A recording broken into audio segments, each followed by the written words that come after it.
Slab की distance पर depend नहीं कर रहा है। बस हम पक्का बोल सकते हैं कि स्लैब को अगर तुम ऊपर नीचे खिसकाओ तब भी इक्विवेलेंट कैपेसिटेंस उतना ही रहेगा, और कोई शरारती बच्चा स्लैब को खिसका करके किसी एक प्लेट से सटा दे तब भी इक्विवेलेंट कैपेसिटेंस उतना ही रहेगा। सही है ना?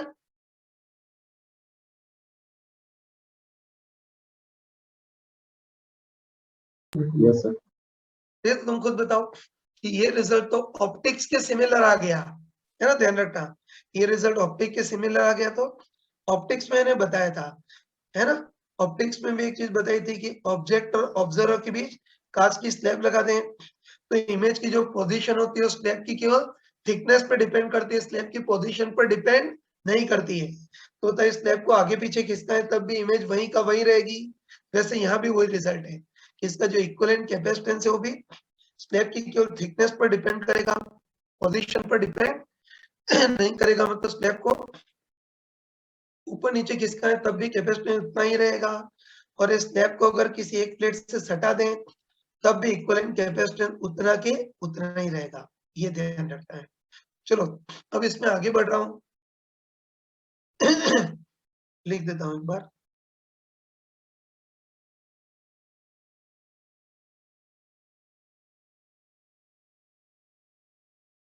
है ना। इसमें आगे बढ़ रहा हूं, तो देखो अभी जो हमने केस लिया है ना, ध्यान रखना कि अभी जो केस लिया उसमें तो प्लेट के बीच रबर प्लास्टिक जैसा कोई, सुना तो कि अभी जो केस लिया उसमें तो प्लेट्स के बीच रबर प्लास्टिक या लकड़ी जैसा कोई ऑर्डिनरी डाइलेक्ट्रिक मटेरियल भरा था। लेकिन कई बार क्या होता है कि प्लेट्स के बीच के थिकनेस की कोई मेटेलिक स्लैब भर देते हैं, सुना?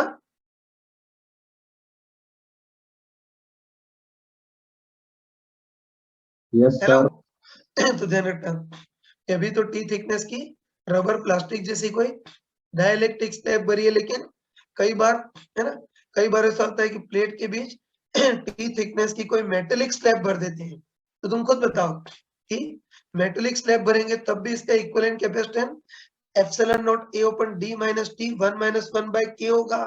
लेकिन बताओ इस बार जो स्लैब भरी है वो मेटेलिक स्लैब भरी है, और मैंने तुमको चमका कर बताया था कि बताओ मेटल का dielectric constant k tends to infinite होता है। भूल तो नहीं गए?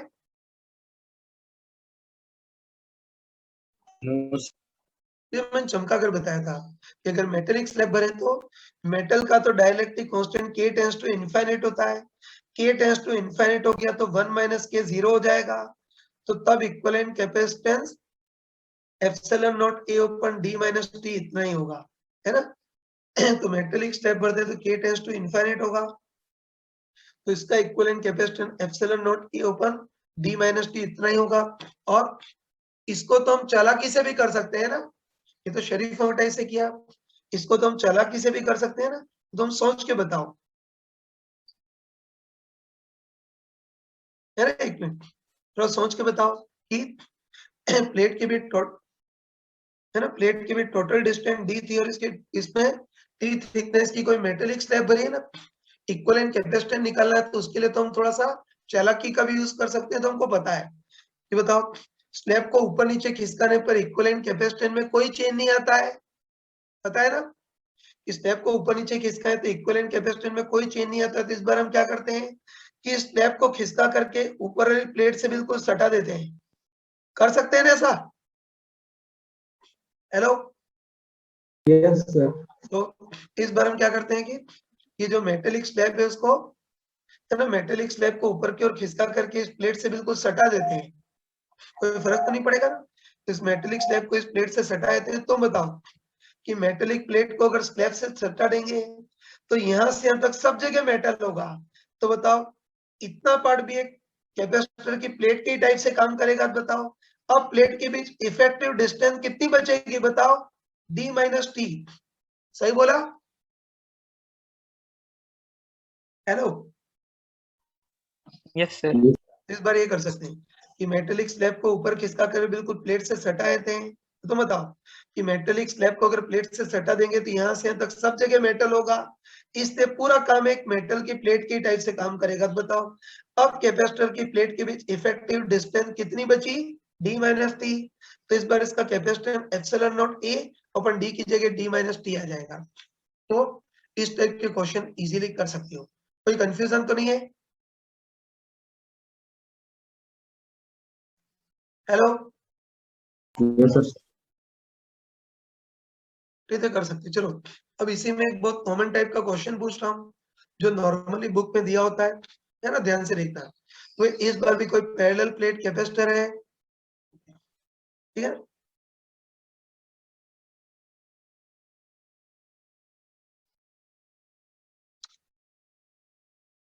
हाँ, आवाज आ रही है? Yes sir. फिर इसी वजह से क्वेश्चन हमको पूछ रहा हूँ, ढंग से बताना है ना।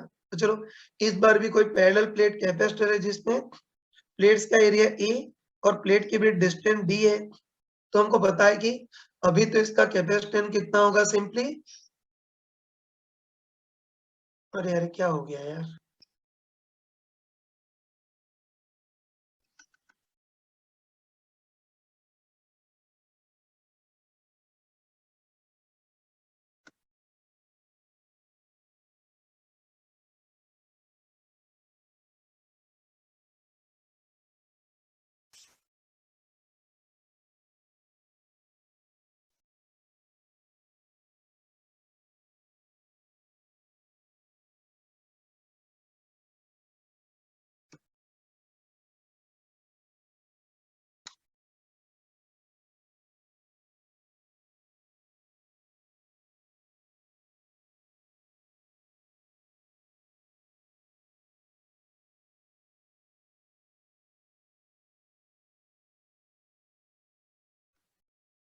हाँ बच्चों आवाज आ रही है? Yes, sir. तो डायग्राम में गलती हो गई, ध्यान से देखना है ना। तो इसका अगला क्वेश्चन ले रहा हूँ, ये तो तुमको बताना है, ध्यान से देखना है ना। तो देखो इस बार भी कोई पैरेलल प्लेट कैपेसिटर है जहाँ प्लेट का एरिया ए और प्लेट के बीच डिस्टेंस डी है और वही प्लेट के बीच एयर है, वैक्यूम है। तो हमको पता है कि अभी तो इसका कैपेसिटेंस कितना होगा, epsilon naught A by D इतना होगा, है ना। लेकिन देखो अब हम ऐसा करते हैं ना, अब हम ऐसा करते हैं कि दोनों प्लेट के बिल्कुल बीच में है ना, दोनों प्लेट के बिल्कुल बीच में मेटल की कोई बहुत पतली सी पन्नी लगा देते हैं जिसकी थिकनेस बिल्कुल नेग्लिजिबल है। तो दोनों प्लेट के बिल्कुल बीच में मेटल की बहुत पतली पन्नी लगा देते हैं नेग्लिजिबल थिकनेस की। तो हमको देखना है कि अब ये जो सिस्टम होगा उसका इक्विवेलेंट कैपेसिटेंस कितना रहेगा, है ना। से ए ऑप्शन है कि अब इक्विवेलेंट कैपेसिटेंस C/2 हो जाएगा, बी ऑप्शन है कि इक्विवेलेंट कैपेसिटेंस 2C हो जाएगा और सी ऑप्शन है कि इक्विवेलेंट कैपेसिटेंस ऑलमोस्ट उतना के उतना ही रहेगा। क्या आंसर हो? उतना सी। है। बिल्कुल सही। तो इसका आंसर है कि इक्विवेलेंट कैपेसिटेंस ऑलमोस्ट उतना के उतना ही रहेगा। इसको कर सकते हैं ना, स्टार्ट करते हैं ना, कर सकते हैं ना। तो एक पैरेलल प्लेट कैपेसिटर है, पहले प्लेट के बीच सब जगह एयर है, तब तो इसका capacitance epsilon naught A by D होगा। शुरू में तो इसका कैपेसिटेंस इतना ही रहेगा ना। लेकिन देखो अब हम है ना, अब हम ऐसा करेंगे कि दोनों प्लेट्स के बीच है ना, दोनों प्लेट के बिल्कुल मिडिल पॉइंट पर हम मेटल की कोई बहुत पतली सी प्लेट लगा देते हैं, मतलब पतली सी पन्नी लगा देते हैं जिसकी थिकनेस बिल्कुल नेग्लिजिबल है। तो अब इसका कैपेसिटेंस कितना होगा वो देखना है। तो हम यही देख चुके हैं ना, हम यही देख चुके हैं। बताओ बीच में अगर मेटल की स्लैब भरे तो इसका कैपेसिटेंस कितना होता है, epsilon naught A upon D minus T. सही बोला कोई कि बीच में मेटल की स्लैब लगाई है, इसलिए इस बार इसका कैपेसिटेंस अब कितना हो जाएगा, epsilon not open D minus T. लेकिन तुम बताओ कि क्वेश्चन दे रखा है कि बहुत ही पतली सी मतलब नेग्लिजिबल थिकनेस की पन्नी लगाई है, तो इसकी थिकनेस बिल्कुल नेग्लिजिबल है, दे रखा है ना कि बिल्कुल नेग्लिजिबल थिकनेस की पन्नी लगाई, मतलब प्लेट के डिस्टेंस के कंपैरिजन में इसकी थिकनेस बिल्कुल नेग्लिजिबल है ना। तो डी के कंपैरिजन टी को नेग्लेक्ट कर सकते हैं। तो इस बार भी capacitance almost epsilon naught A by D रहेगा, मतलब इसका कैपेसिटेंस ऑलमोस्ट सेम ही रहेगा। बोल सकते हैं ना? Yes sir.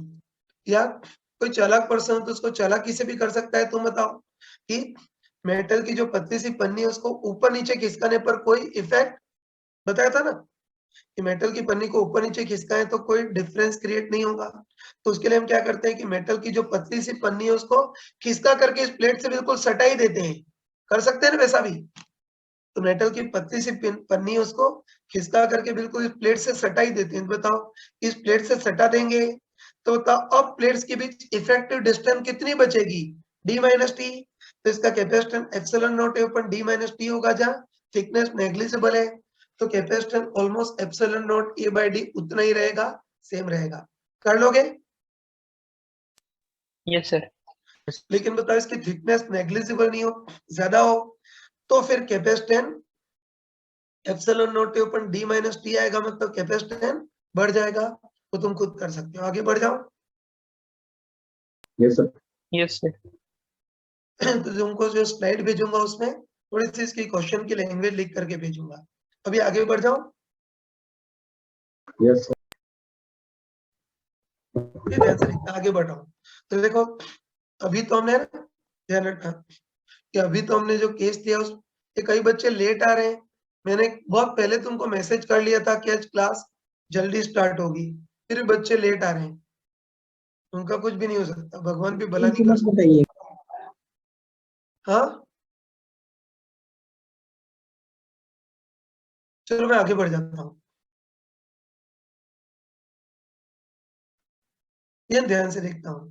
तो देखो अभी तो ध्यान रखना कि अभी तो दोनों प्लेट्स के बीच हमने कोई एक ही डाइलेक्ट्रिक स्लैब भरी थी।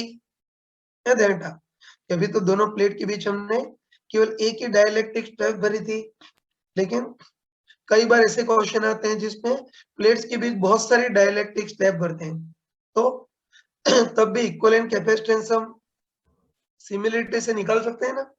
तो देख लो, इसको भी देख लेते हैं ना। तो चलो इस बार भी मान लेते हैं पैरेलल प्लेट कैपेसिटर है ना, इस बार भी पैरेलल प्लेट कैपेसिटर है। प्लेट का एरिया ए, प्लेट के बीच टोटल डिस्टेंस डी है ना। तो वही कैपेसिटर प्लेट का एरिया है, प्लेट के बीच टोटल डिस्टेंस डी है, और इस बार प्लेट के बीच एक नहीं दो दो या तीन तीन डाइलेक्ट्रिक स्लैब भर दिए ना। इस बार प्लेट्स के बीच एक की जगह दो या तीन बहुत सारी डाइलेक्ट्रिक स्लैब भर दिए। चलो मान लेते हैं कि जो पहली डाइलेक्ट्रिक स्लैब भरी है इसकी थिकनेस T1 है और इसका डाइलेक्ट्रिक कांस्टेंट K1, और जो दूसरी स्लैब भरी है इसकी थिकनेस T2 और डाइलेक्ट्रिक कांस्टेंट K2 है। बस अब इस नमूने का इक्विवेलेंट कैपेसिटेंस कितना होगा वो देखना है। तो ध्यान रखना कि अब गधों टाइप से वापस से पूरा डिटेल में डिराइव करने की जरूरत नहीं है ना। वापस डिटेल में डिराइव करने की जरूरत नहीं है। हम सिमिलरिटी से बोल सकते हैं ना, हम सिमिलरिटी से बोल सकते हैं कि प्लेट के बीच कोई एक ही स्टेप भरो, है ना। प्लेट के बीच कोई एक ही स्टेप भरे तब तो capacitance epsilon naught A upon D minus T 1 minus 1 by K होता है। लेकिन अगर बहुत सारी स्लैब भरे तो कैपेसिटेंस कितना हो जाएगा, epsilon naught A upon D minus T1 1 minus 1 by K1 minus T2 1 minus 1 by K2 minus T3 1 minus 1 by K3। लिख सकते हैं ना। Yes sir.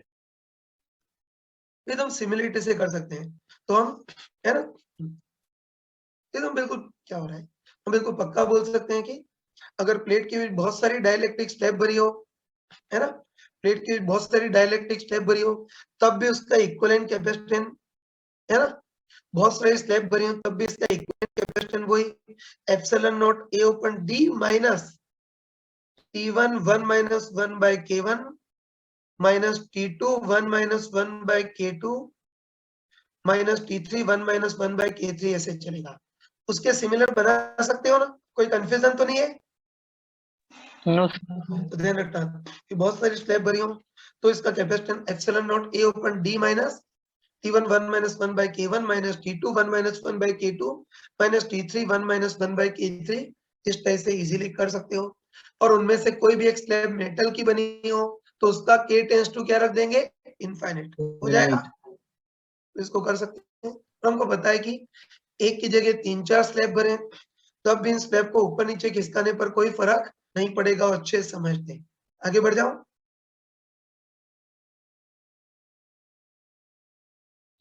Yes.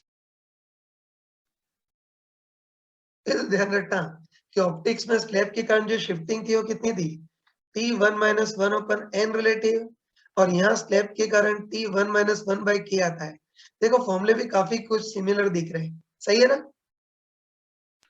Yes sir.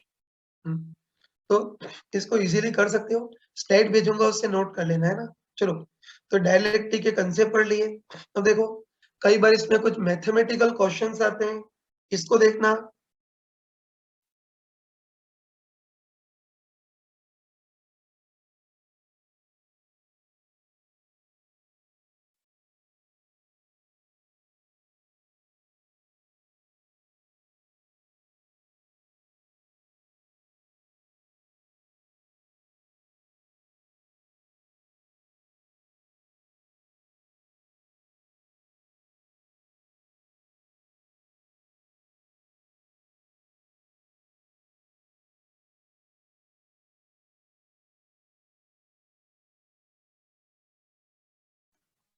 हाँ बच्चों, आवाज आ रही है?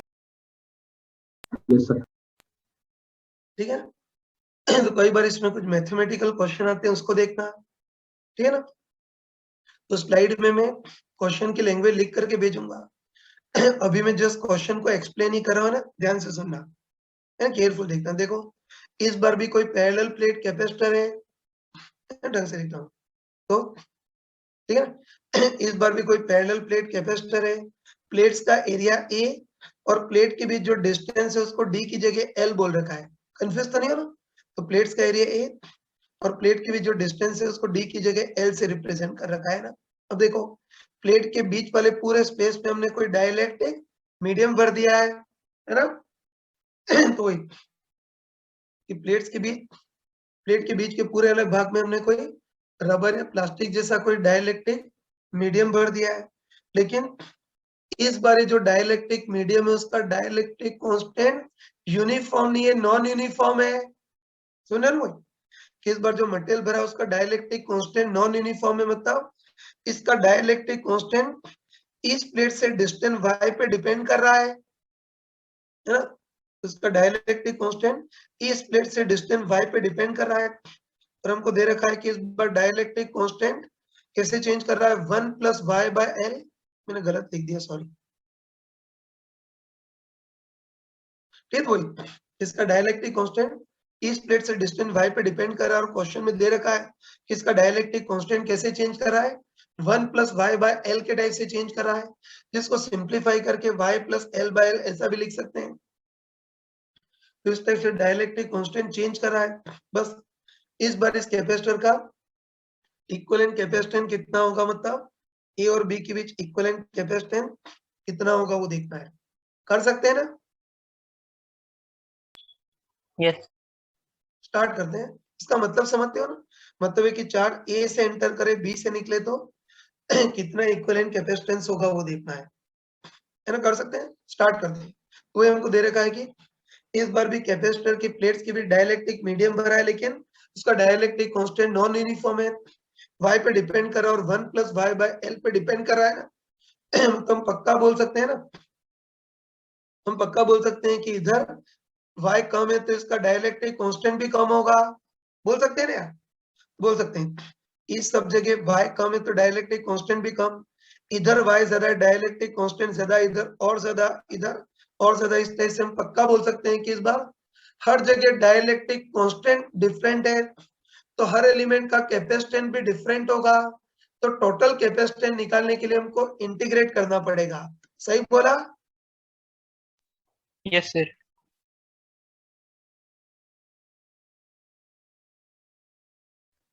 ये पक्का बोल सकते हैं कि सब जगह डाइलेक्ट्रिक कांस्टेंट अलग अलग है, तो हर एलिमेंट का कैपेसिटेंस भी अलग अलग होगा। बताओ टोटल कैपेसिटेंस के लिए हमको इंटीग्रेट करना होगा, है ना। तो बस इंटीग्रेट के लिए क्या करते हैं, पूरे रीजन को ऐसी पतली पतली हॉरिजॉन्टल पट्टियों में बांटते हैं, है ना।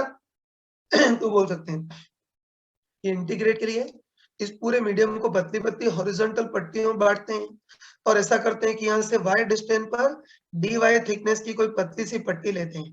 ठीक है यार? यस सर ये ध्यान रखना कि पूरे रीजन को ऐसी पतली पतली हॉरिजॉन्टल पट्टियों में बांटते हैं। ऐसा करते हैं कि यहाँ से y डिस्टेंस पर dy थिकनेस की कोई पतली सी पट्टी लेते हैं।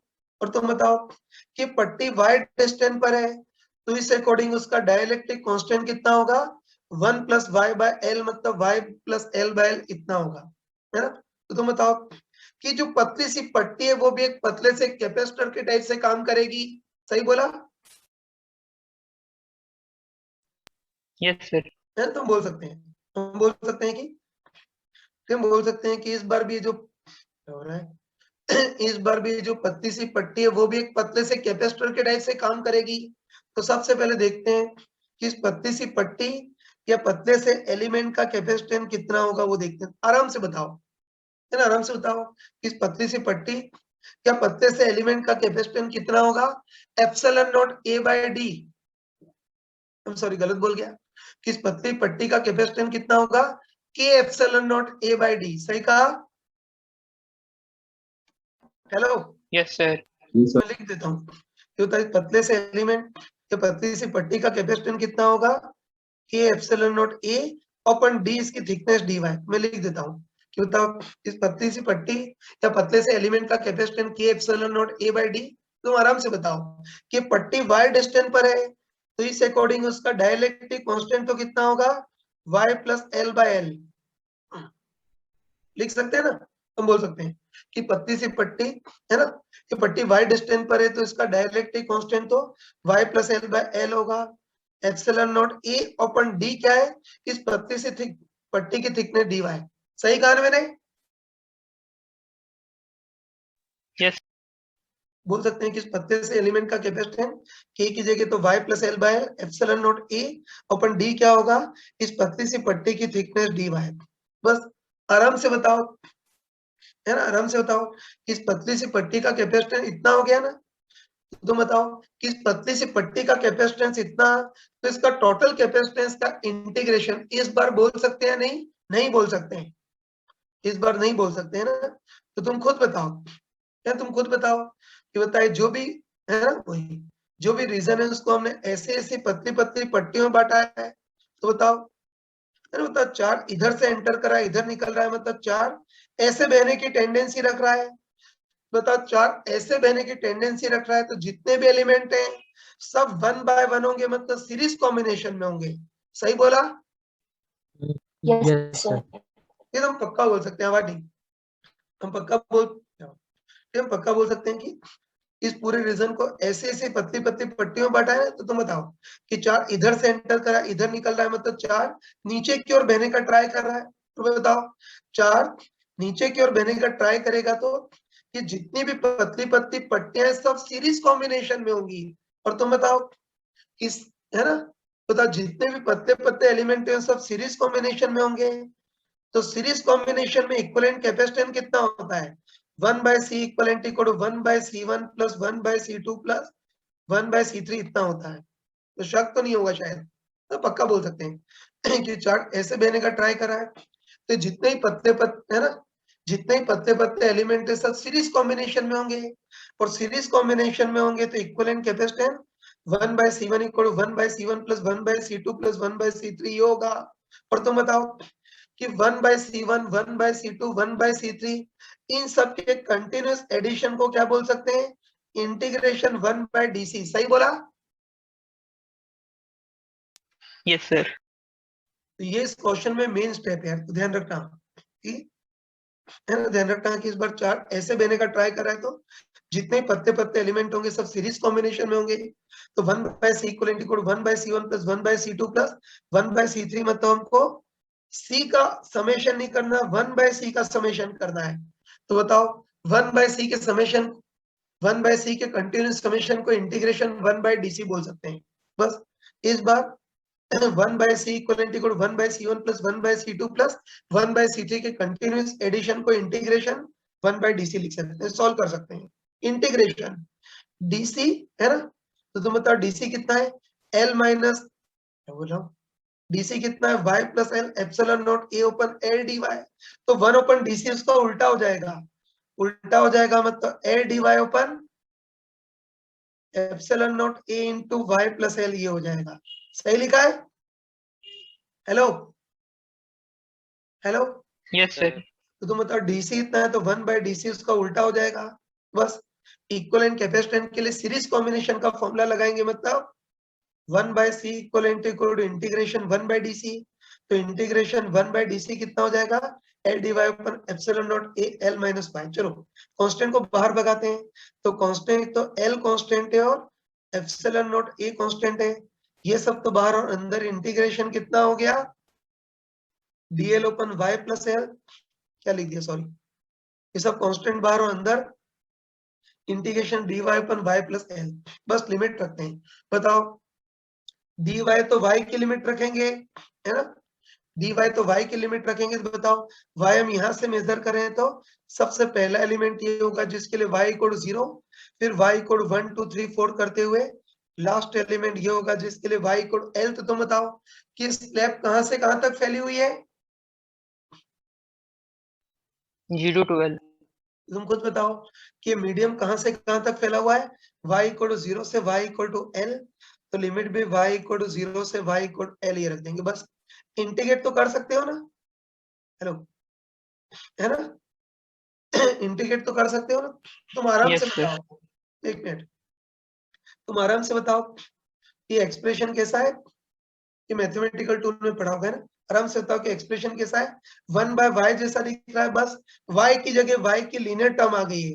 तो ये मैथमेटिकल टूल में तुमको चमका कर बताया था कि y की जगह y की लीनियर टर्म आ जाए, तो इंटीग्रेशन का वही शॉर्टकट कि पहले पूरे का इंटीग्रेशन और फिर y का कोफिशिएंट नीचे। तो तुम स्मार्ट ही बताया ना, स्मार्ट ही बताओ कि 1/y का इंटीग्रेशन log y होता है, तो 1/y प्लस एल का इंटीग्रेशन कितना हो जाएगा, log y प्लस एल। गलत तो नहीं बोला, Yes. No, sir. तो 1/y का इंटीग्रेशन log y, तो 1/y प्लस एल का integration log y plus L into फिर y का कोफिशिएंट नीचे आएगा, y का कोफिशिएंट 1 नीचे आएगा, लेकिन इसका कोई मतलब नहीं रह जाएगा। और चलो लिमिट रखते हैं, लिमिट y इक्वल टू 0 से y equal to l, limit रख सकते हैं ना। चलो डायरेक्ट इसी को सॉल्व कर रहा हूं, बताओ अपर लिमिट में y की जगह l रखेंगे तो log l प्लस l मतलब log 2l minus, lower limit में y की जगह 0 रखेंगे तो log l, और बताओ log a minus log b को क्या लिख सकते हैं हम, log a ओपन b मतलब log 2l ओपन l, तो सॉल्व करेंगे तो ln2, इस पूरी चीज का इंटीग्रेट करेंगे तो ln2 आ जाएगा। तो बस मैं लिख देता हूँ, जगह नहीं से इधर लिख देता हूँ ना, तो सॉल्व किया तो बताओ 1/c इक्वलेंट कितना आ गया, बताओ l into log 2 upon epsilon naught a आ गया, 1/c इक्वलेंट इतना आ गया, तो c इक्वलेंट इसका उल्टा हो जाएगा, मतलब कितना आ जाएगा बताओ, epsilon naught a open l into ln2 ये हो जाएगा। जहां तुम सभी को बताओगा कि इसमें बताओ ln2 की वैल्यू कितनी होती है, 0.693 होती है, इसका अप्रोक्सीमेटली 0.7 लिख सकते हैं, कर लोगे, Yes, sir. Yes, sir.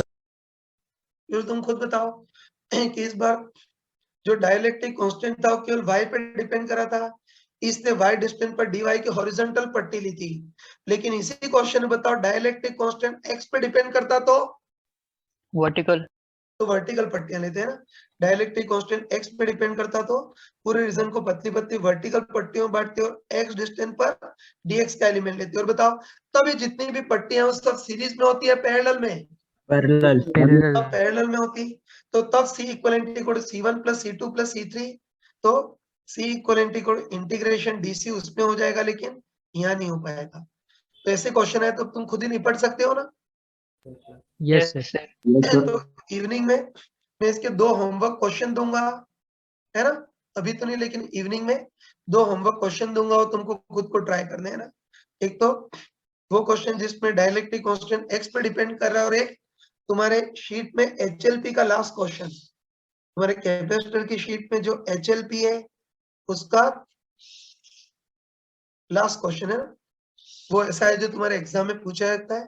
तो दोनों में होमवर्क की फॉर्म में दूंगा, तो तुमको होमवर्क क्वेश्चन की फॉर्म में ट्राई करने, चिंता मत करना, पीछे उसका सॉल्यूशन भी मैं लिखूंगा, कर लोगे इसको।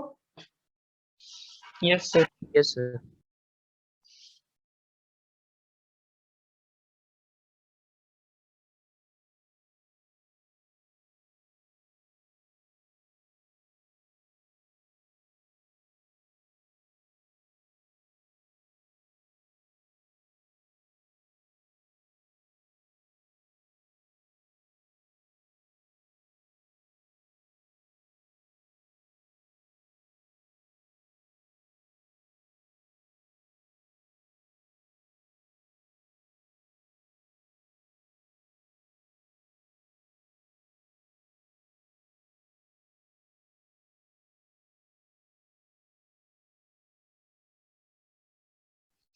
हाँ बच्चों, आवाज आ रही है? यस आगे बढ़ रहा हूँ। देखो, अभी तो हमने डायलेक्ट्रिक में कैलकुलेशन के क्वेश्चन किए। अभी डायलेक्ट्रिक में कई बार ग्राफ पर बेस्ड क्वेश्चन आते हैं और ये बहुत इंपॉर्टेंट क्वेश्चंस होते हैं, है ना। ये अपने जेई मेंस एडवांस के एग्जाम के फेवरेट क्वेश्चन होते हैं, तो इसको ध्यान से देखना है ना। तो पहले मैं क्वेश्चन बोल लेता हूँ, है ना। ये दिख रहा है तुमको पूरा? यस सर Yes, ये sir. ऊपर प्लस क्यू और माइनस क्यू लिखे हैं, वो भी दिख रहे हैं तुमको? यस सर मेरी स्क्रीन पर नहीं दिख, तुमको दिख रहे होंगे ना। चलो आगे बढ़ाओ है। तो पहले क्वेश्चन बोल लेता हूँ ना। तो देखो, इस बार भी हमको दे रखा है कि कोई पैरेलल प्लेट कैपेसिटर है। ठीक है ना। तो इस बार भी हमको दे रखा है कि पैरेलल प्लेट कैपेसिटर है, उसमें प्लेट का एरिया बहुत लार्ज है, ए मान लेते हैं, और प्लेट की भी डिस्टेंस डी मान लेते हैं। चलो चार्ज भी दे दिया है ना। इस प्लेट को प्लस क्यू और इस प्लेट को माइनस क्यू, जिसको शॉर्ट फॉर्म में हम प्लस माइनस क्यू बोलते हैं। तो इतना कैपेसिटर को हमने चार्ज भी दे दिया है ना। तो देखो, है ना। तो देखो, प्लेट्स की भी टोटल डिस्टेंस डी है ना, तो हमने क्या किया है कि 1/3 मतलब d/3 डिस्टेंस तक तो एयर ही रहने दिए। फिर अगली 1/3 डिस्टेंस तक कोई एक मीडियम भरा है जिसका डाइलेक्ट्रिक कांस्टेंट 2, और अगली 1/3 डिस्टेंस तक हमने कोई और ज्यादा पोलर मीडियम भरा है जिसका डाइलेक्ट्रिक कांस्टेंट 3 है। दिख रहा है ना स्क्रीन पर? तो ये ध्यान रखना कि पहली 1/3 डिस्टेंस तक हमने एयर ही रहने दिया है, अगली 1/3 डिस्टेंस तक हमने कोई एक डाइलेक्ट्रिक भरा है जिसका डाइलेक्ट्रिक कांस्टेंट 2, और अगली 1/3 डिस्टेंस तक हमने कोई दूसरा डाइलेक्ट्रिक मीडियम भरा है जो और ज्यादा पोलर है, उसका डाइलेक्ट्रिक कांस्टेंट 3 है ना। बस हमको देखना है ना, हमको देखना है कि कोई ऑब्जर्वर लेफ्ट प्लेट से राइट प्लेट की ओर जाए तो इस रीजन में रिजल्टेंट इलेक्ट्रिक फील्ड ये डिस्टेंस या पोजीशन पर के साथ कैसे चेंज करेगा, उसका ग्राफ बनाना है। और दूसरा हमको देखना है कि इस रीजन में जो पोटेंशियल है वो डिस्टेंस या पोजीशन पर किस तरह से चेंज करेगा, उसका ग्राफ बनाना है। कंफ्यूज तो नहीं हो ना? नो सर फिर हमको देखना है कि एक तो इलेक्ट्रिक फील्ड डिस्टेंस के साथ कैसे चेंज करेगा उसका ग्राफ, और एक पोटेंशियल डिस्टेंस के साथ किस तरह चेंज करेगा उसका ग्राफ बनाना है। चलो हिम्मत करके स्टार्ट करते हैं, है ना। तो तुम कॉन्फिडेंट ही बताओ, है ना, सॉरी। स्टार्ट करते हैं तो तुम कॉन्फिडेंट ही बताओ कि बताओ इसमें कितने टुकड़े, मतलब कितने कैपेसिटर दिख रहे हैं? 3 टुकड़े दिख रहे हैं। तो मैं बोल रहा हूँ कि इस बार कितने टुकड़े, मतलब कितने कैपेसिटर दिख रहे हैं? 3 कैपेसिटर दिख रहे हैं। एक पे एयर से भरा हो कैपेसिटर, उसके बाद K इक्वल टू 2 इस मीडियम से भरा हो कैपेसिटर, और K इक्वल टू 3 इस मीडियम से भरा हो कैपेसिटर। मतलब इस बार 3 टुकड़े या 3 कैपेसिटर दिख रहे हैं, और कॉन्स्टेंट ही बताओ कि बता चार्ज इधर से एंटर कर रहा है और इधर से निकल रहा है, तो ये तीनों टुकड़े किस कॉम्बिनेशन में होंगे? Series. सीरीज कॉम्बिनेशन है, पक्का बोल सकते हैं। देखो तुम तो मुझे एक्सप्लेन करने की जरूरत है, हम कंफर्म बोल सकते हैं कि इस बार 3 टुकड़े में तो 3 कैपेसिटर हैं। एक तो एयर से भरा हो कैपेसिटर, फिर K इक्वल टू 2 मीडियम से भरा हो कैपेसिटर, और K इक्वल टू 3 मीडियम से भरा हो कैपेसिटर। हम अच्छे पता है कि चार्ज इधर से एंटर करे इधर से निकले तो तीनों टुकड़े सीरीज कॉम्बिनेशन में होंगे। बताओ अगर ऐसा केस हो तो? Parallel Parallel. तब तो पैरेलल, लेकिन अभी चार्ज जैसे आगे की ओर बह रहा है तो तब तीनों टुकड़े बिल्कुल 1 बाय 1 होंगे, मतलब सीरीज कॉम्बिनेशन में होंगे। और बताओ सीरीज कॉम्बिनेशन में होंगे तो तीनों में क्या सेम रहेगा? चार्ज सेम रहेगा। सही बोला? Yes, sir. यस तो ये मेन कंसेप्ट है। इस बार 3 टुकड़े में तो 3 कैपेसिटर है और चार्ज जैसे आगे की ओर बह रहा है, तो इस बार तीनों टुकड़े बिल्कुल 1 बाय 1 है, मतलब सीरीज कॉम्बिनेशन में है। और हमको अच्छे पता है कि सीरीज कॉम्बिनेशन में क्या सेम रहता है? चार्ज सेम रहता है, मतलब तीनों टुकड़े या तीनों कैपेसिटर में चार्ज सेम रहेगा। इसलिए इस बार इलेक्ट्रिक फील्ड का फॉर्मूला चार्ज क्यू की फॉर्म में लगाएंगे। सही कहा ना। तो तीनों सीरीज कॉम्बिनेशन में तो तीनों में चार्ज सेम रहेगा, इसलिए इलेक्ट्रिक फील्ड का फॉर्मूला चार्ज क्यू की फॉर्म में लिखेंगे। चलो पहले इस रीजन में इलेक्ट्रिक फील्ड तो तुम आराम से बताओ, है ना, तुम आराम से बताओ कि इस रीजन में तो बिल्कुल एयर है ना। तुम देखते बताओ कि बताओ इस रीजन में बिल्कुल एयर है, तो बताओ इस एयर में तो इलेक्ट्रिक फील्ड कितना होगा? Simply Q by A epsilon naught ही होगा। सही बोला? Yes sir. तो तीनों सीरीज कॉम्बिनेशन में तो चार्ज सेम रहेगा। ये तो बोल सकते हैं कि इस बार इलेक्ट्रिक फील्ड का फॉर्मूला चार्ज क्यू की फॉर्म में लिखेंगे। तो बताओ, ये जो पहला वाला टुकड़ा है वो एयर से बना हुआ कैपेसिटर है, तो इसके अंदर तो capacitance simply Q by A epsilon naught. फिर बताओ दूसरा जो टुकड़ा है वो K equal to 2 dielectric medium से भरा हुआ टुकड़ा है, तो इसके अंदर इलेक्ट्रिक फील्ड कितना होगा? Q बाय A, और एप्सिलॉन नॉट की जगह K एप्सिलॉन नॉट मतलब 2 एप्सिलॉन नॉट। और तीसरा जो है वो K इक्वल 3 मीडियम से भरा हुआ कैपेसिटर है, तो इसके अंदर इलेक्ट्रिक फील्ड कितना होगा? Q by A, epsilon naught की जगह K एप्सिलॉन नॉट मतलब 3 एप्सिलॉन नॉट। सही?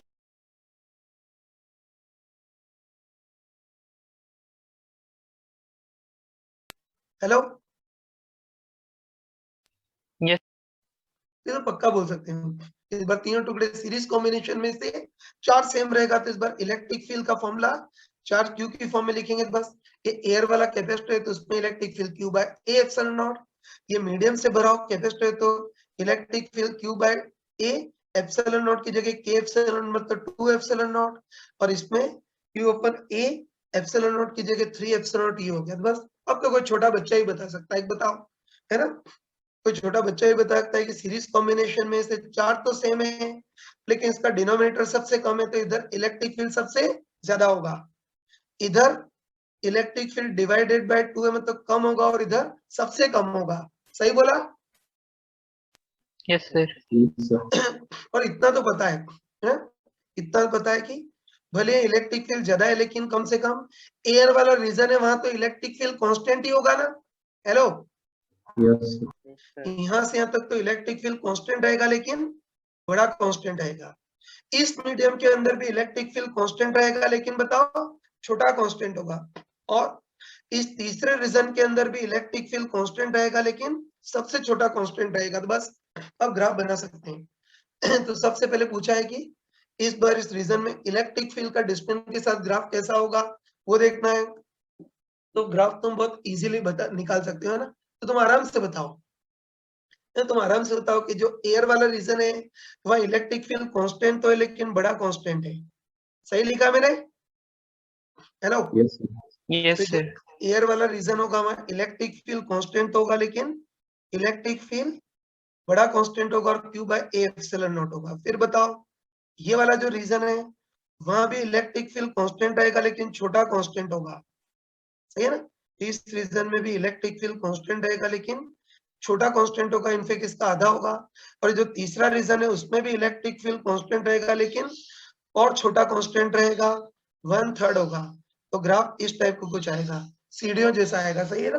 बस पहले रीजन में इलेक्ट्रिक फील्ड बड़ा कांस्टेंट, दूसरे रीजन में इलेक्ट्रिक फील्ड छोटा कांस्टेंट, और तीसरे रीजन में और छोटा कांस्टेंट। और बताओ इन तीनों में से कोई एक स्लैब मेटल की बनी होती तो? नहीं मतलब। इन तीनों स्लैब में से कोई एक स्लैब मेटल की बनी होती तो वहां इलेक्ट्रिक फील्ड बिल्कुल जीरो हो जीरो। जाता है ना। मेटल का K टेंड्स टू इनफिनिटी है तो इलेक्ट्रिक फील्ड जीरो। तो इस टाइप से हमने इलेक्ट्रिक फील्ड का पोजीशन के साथ ग्राफ बना लिया। किसी को शक तो नहीं? No, sir.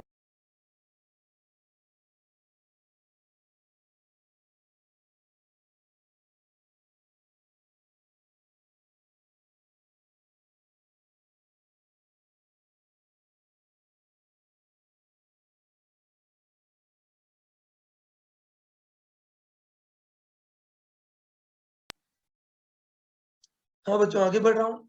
देखो, अभी तो हमने इलेक्ट्रिक फील्ड का पोजीशन के साथ ग्राफ बनाया, लेकिन अब हमको डराने के लिए पूछता है कि इस बार पोटेंशियल का पोजीशन एक्स के साथ ग्राफ कैसा होगा वो देखना है। तो हमको अच्छे पता है ना। हेलो, इलेक्ट्रिक फील्ड का ग्राफ ऐसा है तो पोटेंशियल का पोजीशन के साथ ग्राफ कैसा होगा वो देखना है ना। तो हमको है ना, हमको अच्छे पता है। बताओ, इलेक्ट्रिक फील्ड और पोटेंशियल एक दूसरे से रिलेटेड होते हैं, और इलेक्ट्रोस्टैटिक में है ना, इलेक्ट्रोस्टैटिक में तुमको बिल्कुल चमका कर बताया था कि बता इलेक्ट्रिक फील्ड कितना होता है, minus D V by D R. इस बार डी आर की जगह डी एक्स शब्द का यूज कर सकते हैं। सही बोला ना?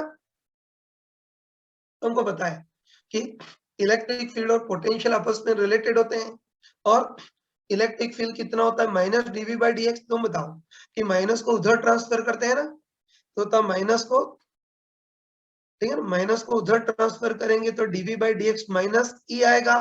और तुम बताओ कि डीवी बाई डी एक्स को ग्राफिकली क्या बोल सकते हैं, वी एक्स ग्राफ का slope.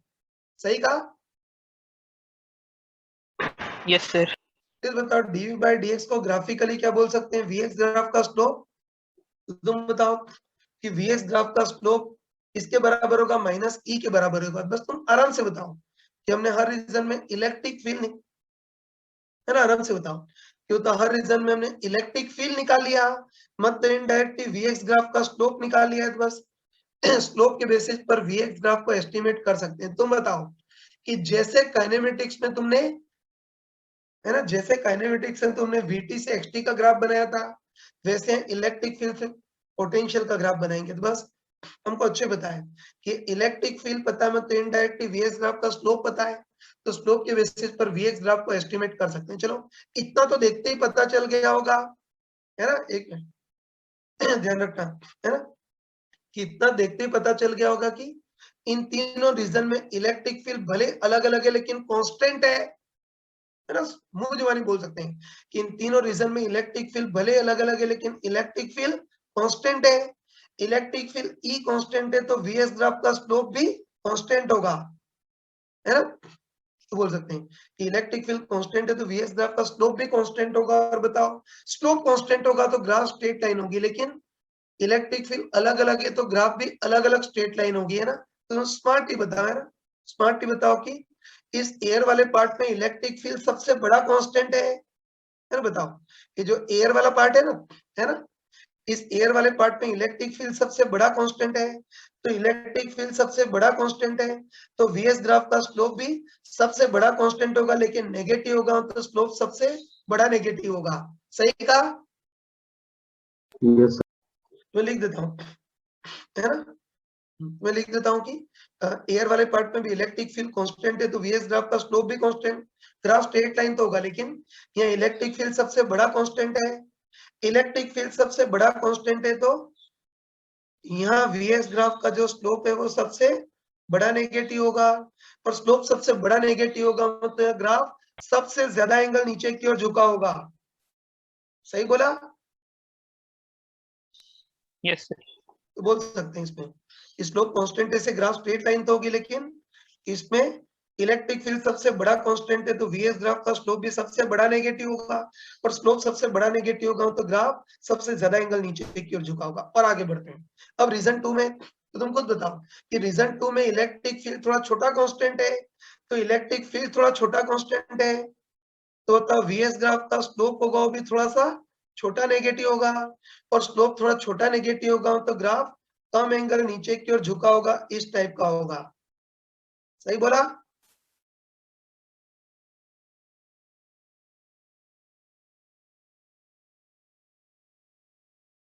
Hello hello yes sir. तो बोल सकते हैं इसमें इलेक्ट्रिक फील्ड थोड़ा छोटा कांस्टेंट है तो वीएस ग्राफ का स्लोप भी छोटा नेगेटिव होगा, और स्लोप छोटा नेगेटिव होगा तो ग्राफ कम एंगल नीचे की ओर झुका होगा, इस टाइप का होगा, है ना, ये ग्राफ कम एंगल नीचे की ओर झुका होगा, इस टाइप का होगा, है ना। चलो और आगे बढ़ते हैं। उसके बाद रीजन 3 में तुम बताओ, है ना, तुम बताओ कि रीजन 3 में इलेक्ट्रिक फील्ड सबसे छोटा कांस्टेंट है तो इसमें वीएस ग्राफ का स्लोप भी सबसे छोटा नेगेटिव होगा, और स्लोप सबसे छोटा नेगेटिव होगा तो इसमें ग्राफ सबसे कम एंगल नीचे की ओर झुका होगा, ऐसा होगा। सही बनाया है? लिख देता हूँ, लिख देता हूँ कि स्लोप कांस्टेंट है से ग्राफ स्ट्रेट लाइन तो होगी, लेकिन अलग अलग स्लोप वाली स्ट्रेट लाइन। बस यहाँ इलेक्ट्रिक फील्ड सबसे बड़ा कांस्टेंट है तो स्लोप सबसे बड़ा नेगेटिव होगा, ग्राफ सबसे ज्यादा एंगल नीचे की ओर झुका हुआ। इसमें इलेक्ट्रिक फील्ड छोटा कांस्टेंट है तो वीएस ग्राफ का स्लोप भी थोड़ा छोटा नेगेटिव होगा तो ग्राफ कम एंगल नीचे की ओर झुका हुआ, और इसमें इलेक्ट्रिक फील्ड सबसे छोटा कांस्टेंट है तो वीएस ग्राफ का स्लोप भी सबसे छोटा नेगेटिव होगा तो ग्राफ यहाँ सबसे कम एंगल नीचे की ओर झुका होगा, इस टाइप का ग्राफ होगा। कर लोगे इसको? Yes sir. अब देखना हमने जब जेई का एग्जाम दिया था ना, ध्यान रखना कि हमने जब जेई का एग्जाम दिया था तो उसमें इसी कंसेप्ट पर बेस्ड क्वेश्चन आया था, है ना तो उसमें क्वेश्चन ये आया था तो इसमें क्वेश्चन ये आता है कि वही पैरेलल प्लेट कैपेसिटर, इसमें एयर, इसमें एक मीडियम और इसमें दूसरा मीडियम है, वो इस प्लेट को पॉजिटिव, इस प्लेट को प्लस क्यू चार्ज और इस प्लेट को माइनस क्यू चार्ज दिया है ना। तो उसमें पूरा ग्राफ नहीं पूछा था, इसमें तो एक बहुत मामूली चीज पूछी थी कि कोई भी ऑब्जर्वर है ना, कोई भी ऑब्जर्वर लेफ्ट प्लेट से राइट प्लेट की ओर जाए, मतलब आगे की ओर जाए, तो पोटेंशियल लगातार बढ़ेगा या लगातार घटेगा वो देखना है। तो ध्यान रखना कि इसको तो मुंह जुबानी कर सकते हैं, है ना। तो ध्यान रखना कि इसको तो मुंह जुबानी कर सकते हैं। तुम खुद बताओ कि बताओ इस प्लेट पर प्लस, है ना, बिल्कुल कॉमन सेंस से कर सकते हैं, है ना। तुम खुद बताओ, तुम खुद बताओ कि इस प्लेट पर पॉजिटिव चार्ज है, मतलब प्लेट हाई पोटेंशियल पर होगी। सही बोला? हेलो, बिल्कुल प्रैक्टिकली बोल सकते हैं कि बताओ इस प्लेट को प्लस के मतलब पॉजिटिव चार्ज दिया है तो ये प्लेट हाई पोटेंशियल पर होगी, और इस प्लेट पर नेगेटिव चार्ज है मतलब ये प्लेट लो पोटेंशियल पर होगी। तो बताओ ये पहली वाली प्लेट हाई पोटेंशियल पे और दूसरी लो पोटेंशियल पे होगी। तो बताओ कोई ऑब्जर्वर लेफ्ट प्लेट से राइट प्लेट की ओर जा रहा है, मतलब इनडायरेक्टली हाई पोटेंशियल से लो पोटेंशियल की ओर जा रहा है, तो पोटेंशियल लगातार घटेगा। सही Yes, sir. है ना। इसको डायरेक्ट कर सकते हैं कि पॉजिटिव प्लेट है मतलब ये पॉजिटिव प्लेट है मतलब हाई पोटेंशियल पर होगी, ये नेगेटिव प्लेट है मतलब लो पोटेंशियल पर होगी। तुम बताओ कि कोई ऑब्जर्वर लेफ्ट प्लेट से राइट प्लेट की ओर जा रहा, कोई ऑब्जर्वर लेफ्ट से राइट प्लेट की ओर जा रहा हो तो वो हाई पोटेंशियल से लो पोटेंशियल की ओर जा रहा होगा। और बताओ हाई पोटेंशियल से लो पोटेंशियल की ओर जा रहा होगा तो पोटेंशियल लगातार घटेगा। तो पक्का है कि लेफ्ट से राइट प्लेट की ओर जाए तो पोटेंशियल लगातार घटेगा। ये बात अलग है कि कहीं पोटेंशियल तेजी से घटेगा और कहीं धीरे धीरे घटेगा, लेकिन डिक्रीज करेगा, वो तो पक्का है। शक तो नहीं है? No, sir. ये ध्यान रखना कि पॉजिटिव मतलब हाई पोटेंशियल, कि नेगेटिव लो। कोई लेफ्ट से राइट प्लेट की ओर जा रहा हो तो हाई से लो पोटेंशियल की ओर जा रहा है, मतलब पोटेंशियल लगातार घटेगा, कंटिन्यूसली घटेगा। ये बात अलग है कि अलग अलग रेट से घटेगा। जहां भी एयर है वहां इलेक्ट्रिक फील्ड ज्यादा होगा तो पोटेंशियल तेजी से घटेगा, और जहां मीडियम वन है वहां इलेक्ट्रिक फील्ड कम होगा तो पोटेंशियल धीरे धीरे घटेगा, लेकिन डिक्रीज होगा, वो पक्का है। और अगर उल्टा होता, बताओ ये नेगेटिव प्लेट होती और ये पॉजिटिव होती तो फिर ये प्लेट लो और ये हाई पोटेंशियल पर होती तब पोटेंशियल लगातार बढ़ता। तो इस टाइप के क्वेश्चन आई थिंक इजीली कर सकते हो। आगे बढ़ जाओ।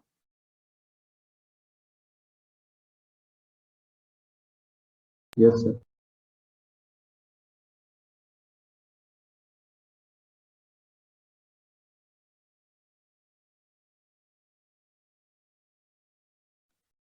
तो इंपॉर्टेंट क्वेश्चन होते हैं, लेकिन अनफॉर्चुनेटली अपनी शीट में नहीं दे रखे हैं एग्जाम्पल में इतनी, लेकिन ये जो एक्सरसाइज है उसमें ऐसे एक दो क्वेश्चन दे रखे हैं, तो इसको केवल भजन के टाइप से सुनने से काम नहीं चलेगा, ये तुम खुद ट्राई करना है, ठीक है ना। आगे बढ़ जाता हूँ देखो इसी से रिलेटेड एक और क्वेश्चन ले रहा हूँ, इसको भी देखना, ये भी लगभग वैसा ही क्वेश्चन है ना, इसको भी ध्यान से देखना। तो देखो इस बार भी कोई पैरेलल प्लेट कैपेसिटर है ना भाई, इस बार भी कोई पैरेलल प्लेट कैपेसिटर है। चलो इस प्लेट को प्लस की और इसको माइनस की चार्ज दिया है, प्लेट के बीच एरिया बहुत ज्यादा है ए, और प्लेट के बीच डिस्टेंस डी है ना। अब देखो इस बार भी प्लेट के बीच हमने 3 मीडियम भरे है ना, तो हमको दे रखा है कि प्लेट में, हमको दे रखा है कि प्लेट में 1/3 एरिया तक हमने एयर ही रहने दी है, अगली 1/3 डिस्टेंस तक हमने कोई दूसरा मीडियम भरा है जिसका डाइलेक्ट्रिक कांस्टेंट 2, और अगले 1/3 वाले पार्ट में हमने कोई तीसरा मीडियम भरा है जिसका डाइलेक्ट्रिक कांस्टेंट 3 है ना। तो बस हमको देखना है कि इस बार इन तीनों रीजन में इलेक्ट्रिक फील्ड अलग अलग होगा या सेम होगा, वो देखना है। तो तुम कॉन्फिडेंट बताओ, है ना, तुम कॉन्फिडेंट बताओ कि बताओ इस बार भी 3 कैपेसिटर में तो 3 टुकड़े बन रहे हैं सही बोला? Hello, Yes, sir. है तो ध्यान रखना कि ढंग से देखो। तो इस बार भी 3 कैपेसिटर में तो 3 टुकड़े बन रहे हैं। बताओ एक तो एयर से भरा हो कैपेसिटर, फिर K इक्वल टू 2 इस मीडियम से भरा हो कैपेसिटर, और K इक्वल टू 3 इस मीडियम से भरा हो कैपेसिटर। और तुम बताओ कि इस बार चार्ज इधर से एंटर करा, इधर से निकल रहा है, तो इस बार तीनों टुकड़े किस कॉम्बिनेशन में होंगे? Parallel combination. तो पक्का बोल सकते हैं इस बार ऐसे 3 टुकड़े में तो 3 कैपेसिटर होंगे और 4 इधर से एंटर करा, इधर से निकल रहा है, मतलब 4 ऐसे बहने का ट्राई कर रहा है। और तो बताओ इस बार 4 ऐसे बहने का ट्राई कर रहा है, तो तीनों टुकड़े पैरेलल कॉम्बिनेशन में होंगे। और बताओ पैरेलल कॉम्बिनेशन में चार्ज सेम रहता है, पोटेंशियल डिफरेंस नो सर। ये तो वही बोला हूँ। इस बार 3 टुकड़े में तो 3 कैपेसिटर बन रहे हैं और साफ साफ दिख रहा है कि 4 ये 4 इधर से एंटर कर से निकल रहा है, मतलब ऐसे बहने का ट्राई कर रहा है। तो इस बार तीनों टुकड़े पैरेलल कॉम्बिनेशन में होंगे। और मैंने चमका कर बताया था कि इस बार तीनों टुकड़े पैरेलल कॉम्बिनेशन में होंगे, मतलब इस बार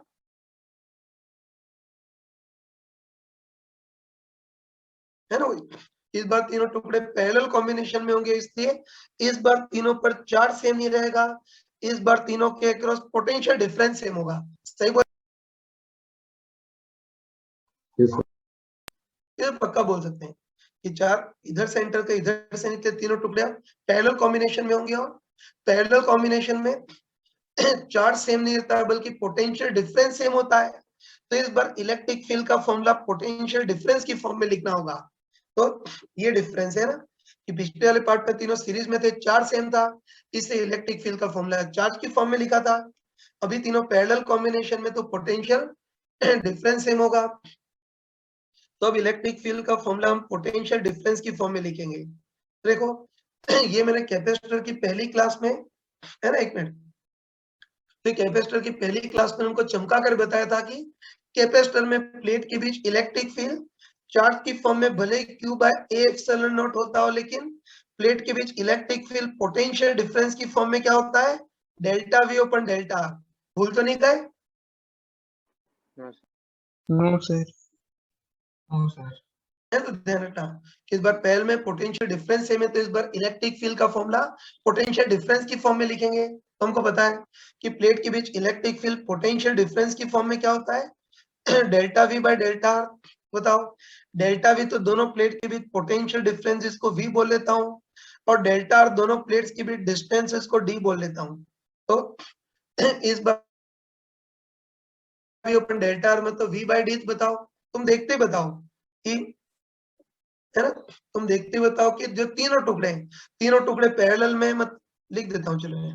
इस बार 3 कैपेसिटर 3 टुकड़े दिख रहे हैं, तो तुम बताओ कि तीनों टुकड़े पैरेलल में, मतलब इनके क्रॉस पोटेंशियल डिफरेंस भी सेम होगा और प्लेट के बीच डिस्टेंस भी सेम है, तो इलेक्ट्रिक फील्ड भी तीनों में सेम होगा। सही बोला? Yes sir. इस बार Q बाय A एप्सिलॉन से करोगे तो फंस जाओगे, बाकी पक्का बोल सकते हैं।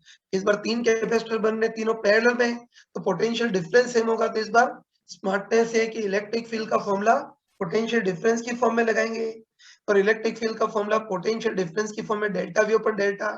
तो डेल्टा V तो दोनों के बीच पोटेंशियल डिफरेंस D, डेल्टा दोनों प्लेट के बीच डिस्टेंस D। तो देखते बताओ कि तीनों भरे डाइलेक्ट्रिक भरे, लेकिन तीनों पैरेलल में, तो पोटेंशियल डिफरेंस भी सेम है और प्लेट के बीच डिस्टेंस भी सेम है, तो इलेक्ट्रिक फील्ड भी सेम होगा। बताओ इस वाले रीजन में भी इलेक्ट्रिक फील्ड कितना होगा, V बाई डी। इस रीजन में भी electric field V by D, और इस रीजन में भी electric field V by D, मतलब तीनों रीजन में इलेक्ट्रिक फील्ड सेम होगा। कर लोगे?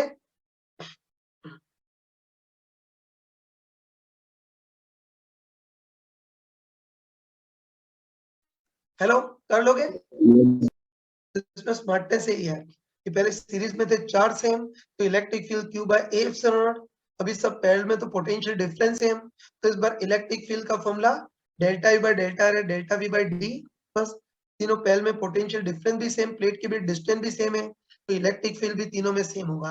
अब देखो ये कर तो लिया, लेकिन फिर भी कई मूर्ख लोग, है ना, कर लिया सही तरीके से किया, ये इसको करने का स्मार्ट तरीका है, लेकिन कई बिल्कुल लोगों को उलझने का ही शौक होता है ना, कई बिल्कुल लोगों को क्वेश्चन को सॉल्व नहीं करना होता, उसकी जगह उलझने का उनको शौक होता है। तुम चाहो तो उलझ करके भी कर सकते हो ना। कई मूर्ख लोग ये बोलते हैं कि, है ना, कई मूर्ख लोग ये बोलते हैं कि इलेक्ट्रिक फील्ड का फॉर्मूला अगर Q by A epsilon naught use करें, तो इसमें तो एप्सिलॉन नॉट की जगह K एप्सिलॉन नॉट आ जाएगा, तो इसमें इलेक्ट्रिक फील्ड कम होगा और इसमें और कम होगा, इस तरह से बोलते हैं। बताए सही है गलत? गलत है। ध्यान रखना कि एयर के कंपैरिजन में इस वाले पार्ट में, एयर के कंपैरिजन में इस वाले पार्ट में जो एप्सिलॉन नॉट है वो भी k टाइम्स है, लेकिन चेक करोगे तो चार्ज भी k टाइम्स होगा, है ना। तुम देख सकते हो, एक मिनट, तुम देख सकते हो हम क्या करते हैं कि एयर वाले पार्ट के कंपैरिजन में डाइलेक्ट्रिक वाले पार्ट को कंपेयर करते हैं, है ना। तुम बताओ, ये दोनों पैरेलल में मतलब पोटेंशियल डिफरेंस तो सेम है, लेकिन चार्ज सेम नहीं होगा। तो देखते हैं कि एयर के कंपैरिजन में डाइलेक्ट्रिक वाले पार्ट में चार्ज कितना टाइम्स होगा वो देखना है। तो हमको पता है कि कैपेसिटर में charge basically Q equal to CV। Air और डाइलेक्ट्रिक वाला पार्ट पैरेलल में मतलब पोटेंशियल डिफरेंस तो सेम है, लेकिन बताओ एयर के कंपैरिजन में डाइलेक्ट्रिक वाले पार्ट में जो कैपेसिटेंस होगा वो k टाइम्स होगा। सही बोला? हेलो। तो पैरेलल में तो पोटेंशियल डिफरेंस तो सेम है, लेकिन एयर के कंपैरिजन में इस भरे वाले पार्ट में कैपेसिटेंस k टाइम्स होगा। V सेम है लेकिन कैपेसिटेंस k टाइम्स होगा, तो इसका चार्ज भी k टाइम्स होगा, है ना। तो अब गधोटाई से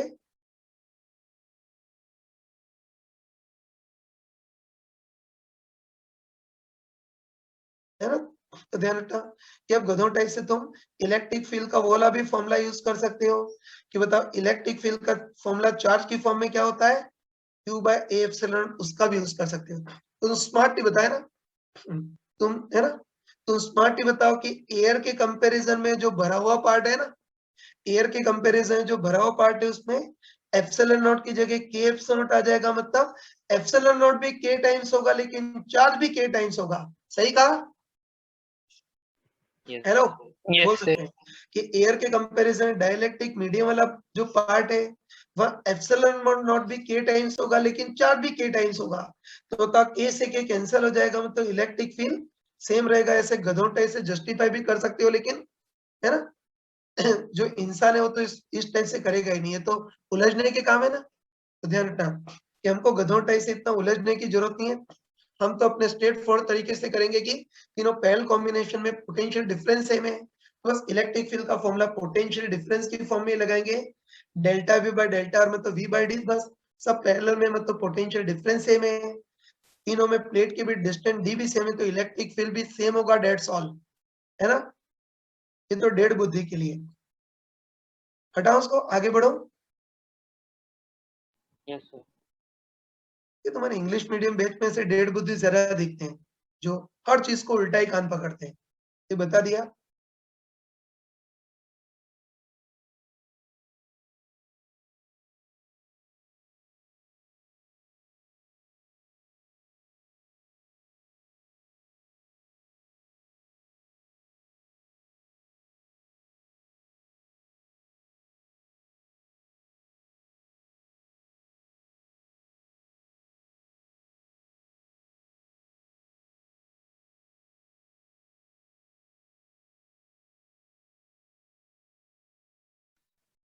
चलो बच्चों आगे बढ़ जाओ।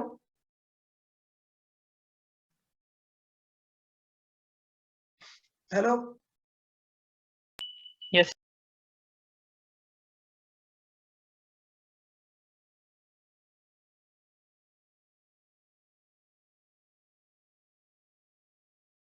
Yes, sir. तो आगे बढ़ो। तो डाइलेक्ट्रिक वाला पार्ट हमने कंप्लीट नहीं, टोटली कंप्लीट कर दिया। अब कोई कब्र से भी क्वेश्चन निकाल करके ले यार, तुम इजीली कर सकते हो ना। तो डाइलेक्ट्रिक के सारे टाइप के क्वेश्चन कर लिए ना। चलो आगे बढ़ते हैं। वापस अब 2 मिनट के लिए रुकना पड़ेगा, मुझे डायग्राम बनाना।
Hello sir.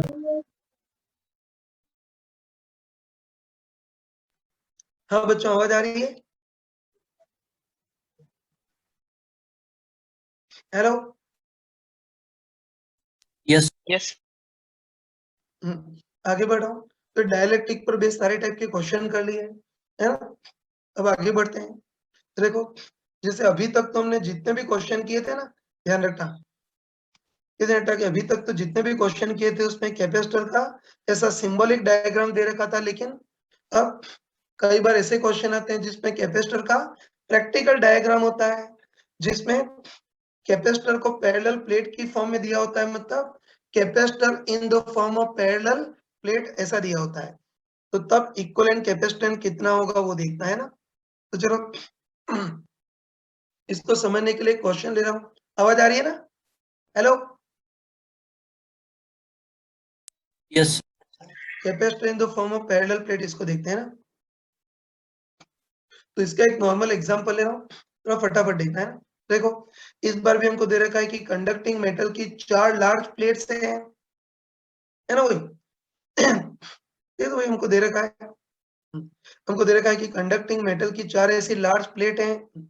हर एक प्लेट का क्रॉस सेक्शन एरिया, मैंने बताया था ना यार कि ये जो बताते हो तो प्लेट का 2D डायग्राम है, प्लेट का 3D डायग्राम ऐसा होता है, याद है ना?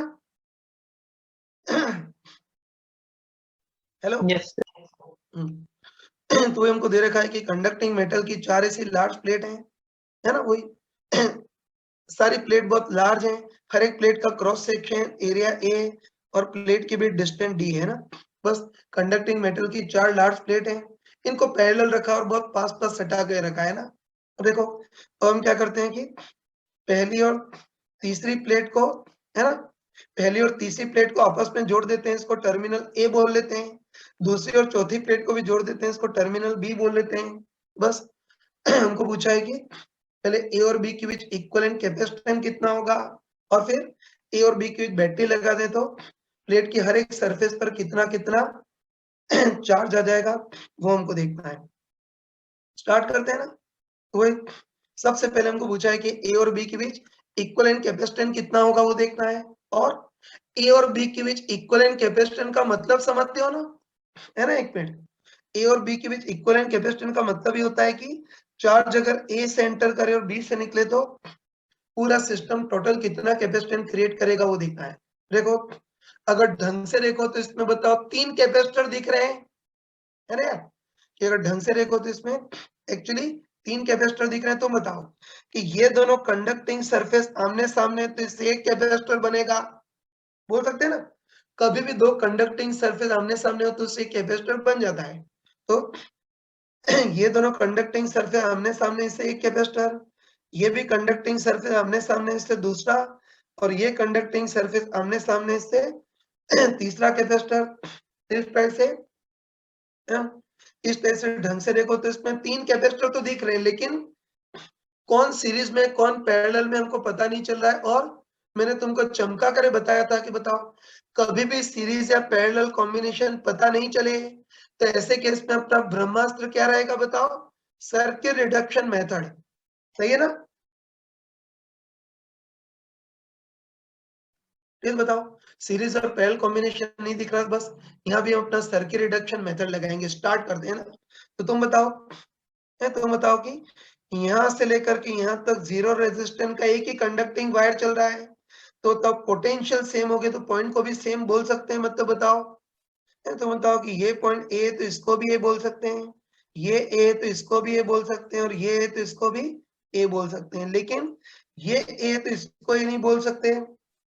अपनी गाड़ी अटक गई तो पीछे ही चलाते हैं। पीछे ही बताओ, यहाँ से लेकर के यहाँ तक जीरो रेजिस्टेंस का एक ही कंडक्टिंग वायर है, पोटेंशियल सेम है तो पॉइंट को भी सेम बोल सकते हैं। मतलब बताओ, ये पॉइंट बी है तो इसको भी बी, ये बी है तो इसको भी बी, और ये बी है तो इसको भी बी। तो बताओ, सारे जंक्शन को डिफाइन कर लिया, मतलब ए और बी से ही काम चल गया।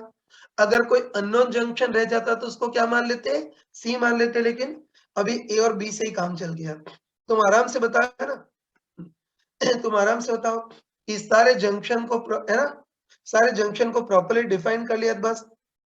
अब इस सर्किट को सिंप्लीफाइड करके बनाते हैं। तो तुम आराम से बताओ कि हमको, है ना, आराम से बताओ कि हमको ए और बी के बीच इक्विवेलेंट कैपेसिटेंस निकालना है। तो एक तरफ ए लिखेंगे, दूसरी तरफ बी, और ऐसा वायर बना देंगे ताकि याद रहे कि ए और बी के बीच रिजल्टेंट निकालना है। तो बस अब क्या करेंगे, एक के बाद एक कैपेसिटर को काट करके इधर लगाते हैं।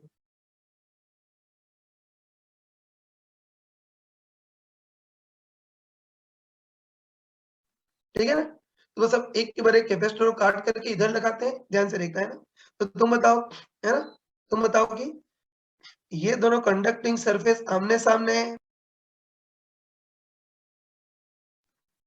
है, देखते बताओ कि ये दोनों कंडक्टिंग सरफेस आमने सामने, इससे एक कैपेसिटर बनेगा। और बताओ ये कैपेसिटर किसके बीच है, बताओ। हेलो,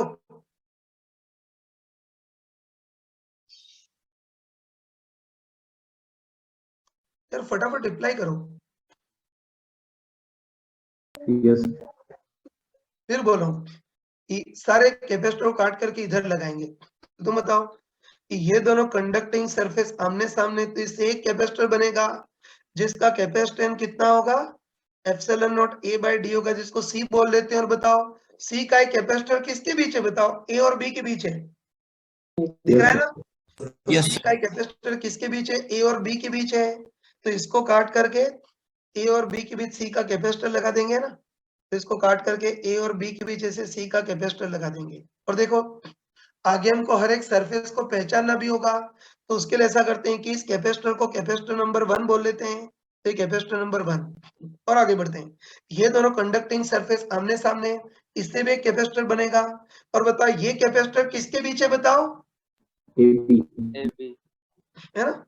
तो ये दोनों कंडक्टिंग सरफेस आमने सामने, इससे भी एक कैपेसिटर बनेगा जिसका कैपेसिटेंस सी होगा। और बताओ ये कैपेसिटर भी किसके बीच है, ए और बी के बीच है। तो इसको भी काट करके ए और बी के बीच सी का कैपेसिटर लगा देते हैं, है ना। और चलो इसको कैपेसिटर नंबर 2 बोल लेते हैं। तो ये कैपेसिटर नंबर 2। और आगे बढ़ते हैं, ये दोनों कंडक्टिंग सरफेस आमने सामने, इससे भी एक कैपेसिटर बनेगा जिसका कैपेसिटेंस सी। और बताओ ये कैपेसिटर भी किसके बीच है, ए और बी के बीच है। तो इसको भी काट करके ए और बी के बीच सी का ये कैपेसिटर लगा देते हैं। और चलो इसको कैपेसिटर नंबर 3 बोल लेते हैं। तो ये कैपेसिटर नंबर 3 हो गया। बस आराम से बताओ यार, आराम से बताओ कि तुम आराम से बताओ कि सारे कैपेसिटर को काट करके इधर लगा दिया है ना, सारे कैपेसिटर को काट करके इधर लगा दिया, मतलब ये वाला सर्किट इक्विवेलेंटली कंप्लीट हो गया। और बस अब तो कोई छोटा बच्चा ही बोल सकता है, बताओ तीनों कैपेसिटर किस कॉम्बिनेशन में, बताओ। छोटा बच्चा ही बोल सकता है कि तीनों कैपेसिटर पैरेलल कॉम्बिनेशन में। तो तीनों कैपेसिटर पैरेलल कॉम्बिनेशन में, तो equivalent capacitance C1 + C2 + C3 मतलब 3C हो गया। तो 3 × C की जगह क्या लिख सकते हैं, epsilon naught A by D, ये इक्विवेलेंट कैपेसिटेंस हो गया। निकालोगे ना। तो ये क्वेश्चन का पहला पार्ट कर लिया, मतलब इक्विवेलेंट कैपेसिटेंस तो हमने निकाल लिया है ना। अब क्वेश्चन का सेकंड पार्ट देखना। तो सेकंड पार्ट में हमने क्या किया है कि ए और बी के बीच, है ना, सेकेंड पार्ट में हमने क्या किया है कि ए और बी के बीच V वोल्टेज की बैटरी लगा दी है, ठीक है ना। तो ए और बी के बीच V वोल्टेज की बैटरी लगा दी है, जहां बैटरी का पॉजिटिव सिरा ए से और नेगेटिव सिरा बी से जुड़ा है। बस V वोल्टेज की बैटरी लगा दे तो प्लेट की हर एक सरफेस पर कितना कितना चार्ज होगा वो देखना है। तो तुम बताओ कि एक्चुअल फिगर तो बहुत कॉम्प्लिकेटेड है ना। तुम बोल बताओ कि एक्चुअल फिगर बहुत कॉम्प्लिकेटेड है, तो हम एक्चुअल फिगर से नहीं, एक सिंबॉलिक डायग्राम से करेंगे। तो तुम बताओ, है ना, तुम बताओ कि जैसे एक्चुअल केस में ए और बी के बीच V वोल्टेज की बैटरी लगा दी थी, वैसे ये जो सिंबॉलिक डायग्राम है उसमें भी ए और बी के बीच V वोल्टेज की बैटरी लगा देते हैं, है ना। तो इसमें बैटरी लगाई थी, वैसे इस सिंबॉलिक डायग्राम में भी ए और बी के बीच V वोल्टेज की बैटरी लगा देते हैं। और बैटरी का पॉजिटिव सिरा ए से जोड़ना है तो ए से जोड़ दिया, और बैटरी का नेगेटिव सिरा बी से जोड़ना है तो बी से जोड़ दिया। बस अब बैटरी से कितना चार्ज बहेगा वो निकाल सकते हो ना, है ना। हाँ, तो बस अब हर एक कैपेसिटर पर चार्ज स्टोर्ड भी निकाल सकते हैं ना। वैसे तो बताओ इस बार हर एक कैपेसिटर पर चार्ज निकालने के लिए चार्ज डिवीजन ज्यादा बेटर रहेगा या पोटेंशियल डिफरेंस? पोटेंशियल डिफरेंस है, बताओ। लकीली बैटरी और सर्किट की भी टांग अड़ाने के लिए और कोई है ही नहीं, तो हम पोटेंशियल डिफरेंस से कर सकते हैं, मतलब पक्का बोल सकते हैं कि बैटरी का पोटेंशियल डिफरेंस V, तो इसके अक्रॉस भी V, इसके अक्रॉस भी V और इसके अक्रॉस भी V। Potential difference V, capacitance C, तो चार्ज कितना होगा Q इक्वल टू CV, है ना, जिसमें पे पॉजिटिव के ज्यादा पास है प्लस और इधर माइनस, इस पर भी CV और इस पर भी CV। तो इसे पोटेंशियल डिवीजन से करना बेस्ट रहेगा, लेकिन तुम चाहो तो मूर्खों टाइप से चार्ज डिवीजन से भी कर सकते हो, है ना। एक बार उससे कर लेते हैं, क्योंकि अपनी बुक में उससे लिखा होता है ना। तो पहले बैटरी से टोटल कितना चार्ज फ्लो होगा वो देखना है। तो मैंने तुमको चमका कर बताया था, है ना, मैंने चमका कर बताया था कि बैटरी से टोटल कितना चार्ज फ्लो होगा, Q इक्वल टू CV की जगह C इक्वलेंट टू V, तो तब C इक्वलेंट तो कितना है 3C इंटू V, तो तब बैटरी से टोटल कितना चार्ज फ्लो होगा 3CV। अब तुम बताओ कि बैटरी से 3CV चार्ज फ्लो होगा तो पूरे सिस्टम में भी कितना एंटर करेगा 3CV, है ना, कि बैटरी से 3CV चार्ज फ्लो होगा तो इस पूरे सिस्टम में एंटर भी कितना करेगा, पूरे सिस्टम में एंटर भी कितना करेगा 3CV जितना चार्ज एंटर करेगा। अब तुम देखते ही बताओ ना, तुम देखते बताओ कि इस 3CV चार्ज को बहने के 3 पैरेलल रास्ते मिल गए, है ना, वही इस 3CV चार्ज को बहने के 3 पैरेलल रास्ते मिल गए, तो चार्ज बटेगा और कैपेसिटेंस के रेशियो में डिवाइड होगा। लेकिन तुम बताओ कि इस बार तो तीनों का कैपेसिटेंस बिल्कुल बराबर है, तो चार्ज बिल्कुल बराबर बराबर बटेगा, तो 3CV में से इधर कितना जाएगा CV, इधर भी CV और इधर भी CV। आराम से बताओ कि CV चार्ज इस अनचार्ज कैपेसिटर में इधर से एंटर करेगा तो प्लस माइनस CV, इसमें भी CV इधर से एंटर करेगा तो प्लस माइनस CV, और इसमें भी CV इधर से एंटर करेगा तो प्लस माइनस CV। तो बताओ पोटेंशियल डिफरेंस से करते हो तब भी यही, और चार्ज डिवीजन से किया तब भी आंसर किसी भी टाइप से कर सकते हो, ठीक है ना यार, कोई कंफ्यूजन तो नहीं है। हाँ सर। बस अब इस क्वेश्चन का मेन पार्ट देखो, ये तो सिंबॉलिक सर्किट में चार्ज देखे ना, ये तो सिंबॉलिक सर्किट में चार्ज देखे, लेकिन अब हमको देखना है कि जो एक्चुअल सर्किट है उसमें प्लेट की हर एक सरफेस पर कितना कितना चार्ज आएगा वो देखना है। तो उसके लिए हमको सरफेस को पहचानना होगा, है ना। तो चलो हिम्मत करके स्टार्ट करते हैं ना, है ना, तो चलो हिम्मत करके स्टार्ट करते हैं, ध्यान से देखना है ना। तो देखो सबसे पहले हमको, है ना, सबसे पहले हमको देखना है कि जो पहली प्लेट है उसकी ऊपर वाली सरफेस पर कितना चार्ज होगा वो देखना है। तुम खुद बताओ कि पहली प्लेट की ऊपर वाली सरफेस तो किसी भी कैपेसिटर का हिस्सा है ही नहीं, बताओ जो नीचे वाली सरफेस है वो कैपेसिटर 1 का हिस्सा है, ऊपर वाली सरफेस तो किसी भी कैपेसिटर का हिस्सा ही नहीं ना, बोल सकते हैं, है ना, वही तो हम क्या होता है ना, हम क्लियरली बोल सकते हैं कि ये जो पहली प्लेट है उसकी ऊपर वाली सरफेस किसी भी कैपेसिटर का हिस्सा ही नहीं, तो यहाँ तो चार्ज बिल्कुल 0 होगा, है ना। चलो अब, है ना, अब इस पहले वाली अब इस पहले प्लेट के नीचे वाली सरफेस पर चार्ज देखते हैं। तुम कॉन्फिडेंट ही बताओ ना, कॉन्फिडेंट बताओ कि इस प्लेट की जो है नीचे वाली सरफेस है, बताओ इस प्लेट के जो नीचे वाली सरफेस है वो कैपेसिटर 1 की सरफेस है, और कैपेसिटर 1 की वो सरफेस है जो पॉइंट ए से जुड़ी है, सही बोला yes sir, है, तो पक्का बोल सकते हैं, पक्का बोल सकते हैं कि इस प्लेट की जो नीचे वाली सरफेस है वो कैपेसिटर 1 की सरफेस है, और कैपेसिटर 1 की वो सरफेस जो पॉइंट ए से जुड़ी है। बस कैपेसिटर 1 को पकड़ते हैं, है ना, कैपेसिटर 1 को पकड़ते हैं, तो कैपेसिटर 1 की वो सरफेस जो पॉइंट ए से जुड़ी है उस पर चार्ज कितना है बताओ, प्लस CV, दिख रहा है ना, कि कैपेसिटर 1 की वो सरफेस जो पॉइंट ए से जुड़ी है उस पर चार्ज कितना है प्लस CV, तो इस पर भी कितना आएगा प्लस CV। शक तो नहीं है, no sir, नो सर। है ना, ये कर लिया। चलो आगे बढ़ते हैं, अब इधर चार्ज प्लस CV तो इधर कितना होगा वो देखना है। तो वैसे तो कंडक्टर की प्रॉपर्टी बताया था, है ना, तो कंडक्टर की प्रॉपर्टी चमका कर बताया था कि गॉस थ्योरम के अकॉर्डिंग इधर चार्ज प्लस CV है तो सामने वाली सरफेस पर कितना इंड्यूस होगा, निश्चित रूप से माइनस CV, है ना, बताया था ना कि इधर प्लस CV, तो गॉस थ्योरम के अकॉर्डिंग सामने वाली सरफेस पर कितना इंड्यूस होगा, निश्चित रूप से माइनस CV, है ना। चाहे तुम बिजली भी गिरा दो तो भगवान भी इसको चेंज नहीं कर सकता है, तो इधर प्लस CV है तो इधर माइनस CV इंड्यूस होगा, डायरेक्ट कर सकते हैं, लेकिन इतनी बुद्धि नहीं हो तो गधों टाइप से इसको भी निकाल सकते हो ना। जैसे हमको अब इस सरफेस पर चार्ट देखना, फटाफट बताओ कि बताओ ये वाली जो सरफेस है वो कैपेसिटर 1 की सरफेस है, तो ये सरफेस कैपेसिटर 1 की सरफेस है और कैपेसिटर 1 की वो सरफेस है जो पॉइंट बी से जुड़ी हुई है। तो कैपेसिटर 1 को पकड़ते हैं, तो कैपेसिटर 1 की वो सरफेस जो पॉइंट बी से जुड़ी है वो ये वाली सरफेस होगी, उस पर चार्ज कितना है -cv, तो इधर भी -cv आएगा। तो ये तो हमने गॉस थ्योरम से डायरेक्ट कर लिया था ना, लेकिन मूर्खों टाइप से इसको करेंगे तब भी वही आंसर आएगा। चलो आगे बढ़ते हैं। अब इस सरफेस पर चार्ज देखना है, तो तुम देखते बताओ कि दूसरी प्लेट की जो नीचे वाली सरफेस है वो कैपेसिटर 2 की सरफेस है और कैपेसिटर 2 की वो सरफेस है जो पॉइंट बी से जुड़ी है। सही बोला? Yes sir. तो नीचे वाली सरफेस कैपेसिटर 2 की सरफेस है और कैपेसिटर 2 की वो सरफेस है जो पॉइंट बी से जुड़ी है। तो बस कैपेसिटर 2 को पकड़ते हैं और कैपेसिटर 2 की वो सरफेस जो पॉइंट बी से जुड़ी है ये वाली सरफेस है, इस पर चार्ज कितना है -cv, तो इस पर चार्ज -cv होगा। चलो इधर देखते हैं, तो हमको पता है कि गॉस थ्योरम के अकॉर्डिंग इधर -cv, तो इधर निश्चित कितना इंड्यूस होगा, इधर प्लस कितना CV। इंड्यूस होगा, निश्चित +cv इंड्यूस होगा।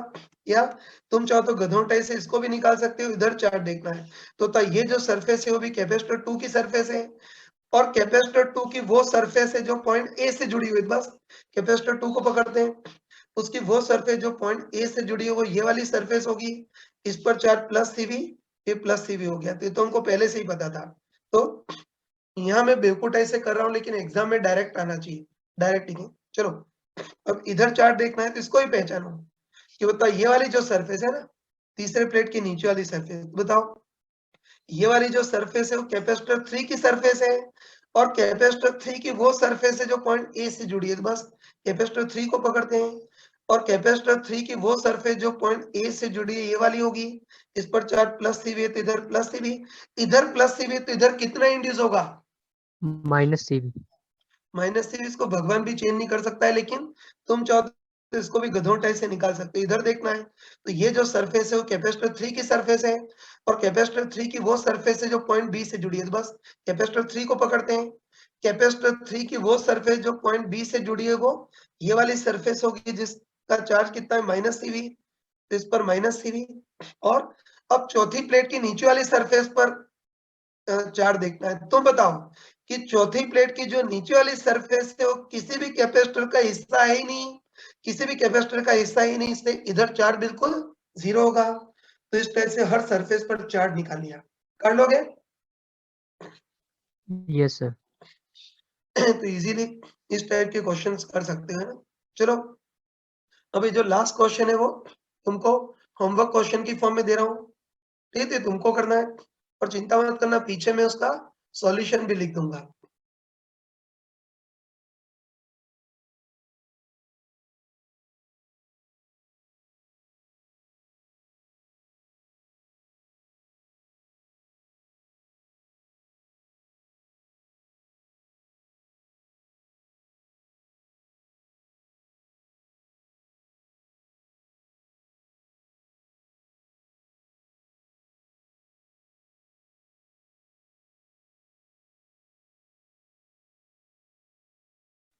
हाँ बच्चों, आवाज आ रही है?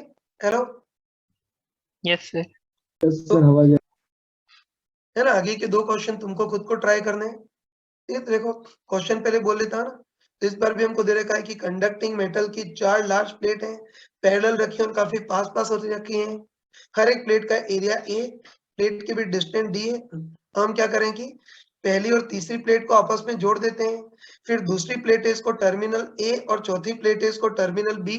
तो पहले पार्ट में हमको पूछा है कि ए और बी के बीच इक्विवेलेंट कैपेसिटेंस कितना होगा, equivalent capacitance between A and B, A और बी के बीच इक्विवेलेंट कैपेसिटेंस कितना होगा वो देखना है। और क्वेश्चन के सेकंड पार्ट में वही पूछा है कि ए और बी के बीच हमने वी वोल्टेज की बैटरी लगा दी है ना।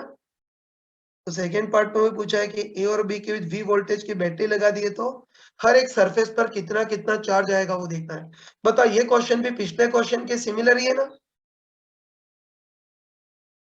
यस हेलो, पिछले क्वेश्चन के जैसा ही तुमको ट्राई करना है ना। और एक और क्वेश्चन है वो भी मैं तुमको दूंगा, ये दोनों तुमको ट्राई करने हैं। तो मैं क्लास थोड़ा सा 7 मिनट पहले ही एंड कर रहा हूँ, तो ये स्लाइड भेज दूंगा, उससे नोट कर लेना। अभी मैं स्लाइड डायरेक्ट ही भेज रहा हूँ। आई थिंक 6:30 पे मैं जो स्लाइड भेजूंगा उसमें क्वेश्चन की लैंग्वेज लिख करके भेजूंगा, ठीक है यार? Sir Yes. इसको कंप्लीट कर लेना। और अभी सर हाँ, अभी कुछ थोड़ा सा टाइम है एक क्लास और दूसरी क्लास के बीच, तो उसके बीच इस क्वेश्चन को ट्राई करना। सरफेस को पहचानने आ गया ना? Yes, sir sir. Yes, sir. तो कैपेसिटर नंबर 1 2 3 ऐसे नाम दे करके सरफेस को भी पहचान सकते हैं, तो इसको भी ट्राई करना। तो क्या पूछ रहे हो तुम? ठीक सर ये देखो पूछ रहे हैं कि तुमको, सर हाँ